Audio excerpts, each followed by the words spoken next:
বিসমিল্লাহির রহমানির রহিম। সুপ্রিয় বন্ধুগণ, ঈদ পরবর্তী সময়ে আপনাদের সবাইকে জানাচ্ছি আন্তরিক ধন্যবাদ এবং অফুরন্ত শুভেচ্ছা।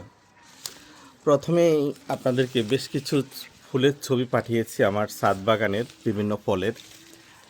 কারণটা হচ্ছে এই ফুলের শুভেচ্ছা দিয়ে আমি আজকের এই ভিডিওটা শুরু করতে যাচ্ছি।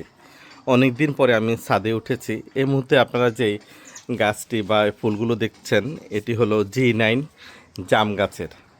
বলা হয়ে থাকে যে 20টা ফল দিয়ে 1 কেজি হয়ে থাকে। তবে আলহামদুলিল্লাহ এই গাছটায় গত বছরও বেশ ফলন দিয়েছে এবং মোটামুটি 15-16টায় 1 কেজি হয় এবং ফলগুলো এতই সুস্বাদু যে মহান আল্লাহর কাছে শুকরিয়া করে শেষ করা যাবে না। এরপরে আমি আপনাকে দেখাতে চাচ্ছি যে এটা হলো ব্যানানা ম্যাঙ্গো। এই গাছটাও এটা এবার মোটামুটি ফল দিয়েছে আলহামদুলিল্লাহ। জানি না বড় হওয়া অবধি কতটুকু থাকে, আপনারা দোয়া করবেন যেন এবারও সংখ্যক আম যেন পরিপক্কতা লাভ করতে পারে। এটা হলো বাড়ি 4 আম,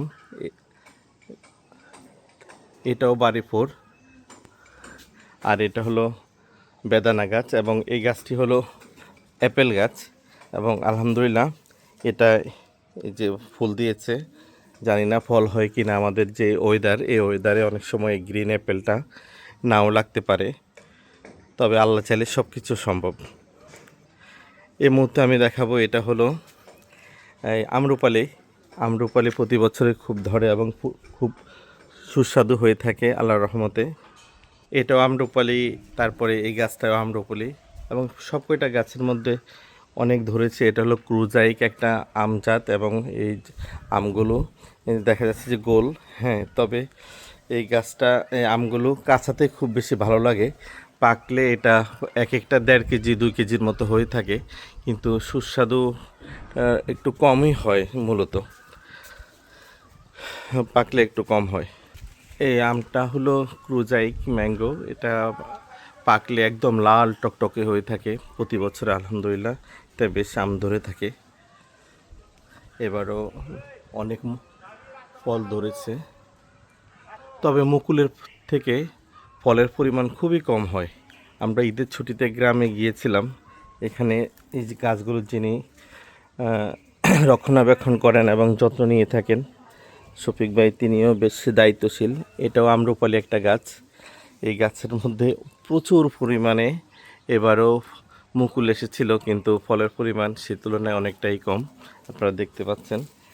আচ্ছা, এটা হলো সফেদা, হ্যাঁ, থাই সফেদা। এই গাছটাও বেশ ফল ধরে। এটা হলো ওই যে দেখতে পাচ্ছেন ছোট আকারের এখন আনার। এই আনারটাও আফগানিস্তান জাতের এবং প্রচুর আনার হয়ে থাকে, কিন্তু বেশিরভাগ ফলে পাখি খেয়ে ফেলে। আমরাও পাখি সেই খাওয়ার দৃশ্য ধারণ করে এবং দেখে অনেক তৃপ্তি বোধ করি, ভালো লাগে। কারণ এই পৃথিবীর সব কিছুই আল্লাহ মানুষের জন্যই তৈরি করেছেন, আর মানুষকে তৈরি করেছেন আল্লাহর ইবাদতের জন্য। তারপরেও এই পশু পাখি এদেরকেই আমাদের দায়িত্ববোধ থেকে খাওয়ানো উচিত, তাদের জন্য আমাদের গাছের কিছু ফল রেখে দেওয়া উচিত বলে আমি মনে করি। এটা হলো স্ট্রবেরি গাছ, স্ট্রবেরি পেয়ারা। প্রতি বছরের ন্যায় এটা এবারও অনেক মুকুল এসেছে এবং মুকুলের তুলনায় ফল অনেক কমই ধরে, তবে আলহামদুলিল্লাহ অনেক টেস্টি হয়ে থাকে এই ফলগুলো। এগুলো হলো পেয়ারা, আপনার থাই পেয়ারা জাতের, অনেক সুস্বাদু হয়ে থাকে। এটা লেবু গাছটার অবস্থা ততটা ভালো দেখা যাচ্ছে না এবং ফুলও আসেনি। আর এটা হলো তুলসী পাতা, তুলসী গাছ। এমন অনেক গাছ আছে আমাদের ওয়ার হাউজে, অনেক তুলসী পাতা আছে। তো অনেক ধন্যবাদ আপনারা যারা দেখেছেন, আপনাদের অনেক মূল্যবান সময় নিলাম, সেজন্য কৃতজ্ঞতা প্রকাশ করছি। যদি ভালো লেগে থাকে তবেই আমার এই ভিডিওটা করার সার্থক হয়েছে। আবারও আপনারা অনেক বেশি ভালো থাকবেন। যাওয়ার পথে আবারও শুভেচ্ছা জানাচ্ছি। আসসালামু আলাইকুম, আল্লাহ হাফিজ।